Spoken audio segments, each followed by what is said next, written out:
YCP మళ్లీ అధికారంలోకి వచ్చే అవకాశమే లేదన్నారు సీఎం రమేష్. వైసీపీ హయాంలో జరిగిన ప్రతి అవినీతిపై విచారణ చేయాలని కోరారు. అందుకు పోలీసులు సరిపోకపోతే సీబీఐ, ఈడీ సహకారం కోరాలన్నారు సీఎం రమేష్. లిక్కర్ స్కామ్లో 11 కోట్ల రూపాయలను సిట్ పట్టుకుందని చెప్పారు. జగన్లా చంద్రబాబు కక్ష సాధింపు చేయరని అన్నారు సీఎం రమేష్. ఇప్పుడు లిక్కర్లో ఒకటే జరిగింది.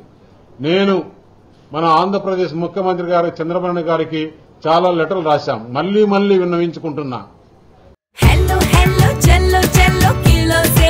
సౌత్ ఇండియా షాపింగ్ మాల్ లో శ్రావణ మాసం భారీ డిస్కౌంట్స్ తో సరికొత్తగా blockbuster number 1 kilo sale. శ్రావణ మాసం వరలక్ష్మి వ్రతానికి మరియు పెళ్లిళ్లకు కావాల్సిన అన్ని రకాల వస్త్రాలు, కంచి పట్టు చీరలపై కేజీ కొనండి, కేజీ ఉచితంగా పొందండి. South India shopping mall.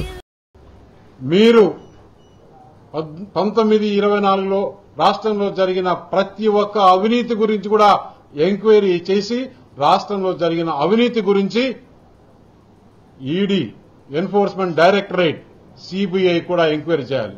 ఇసుకలో ఏ విధంగా అవినీతి జరిగింది, దానికి అప్పుడు మంత్రులు ఎవరు, దీనికి ఆఫీసర్లు ఎవరు, వారందరినీ కూడా బాధ్యత వహించి ఈ రాష్ట్రానికి జరిగిన అన్యాయాన్ని, అవినీతి డబ్బులను తెచ్చి కక్కించాలని చెప్పేసి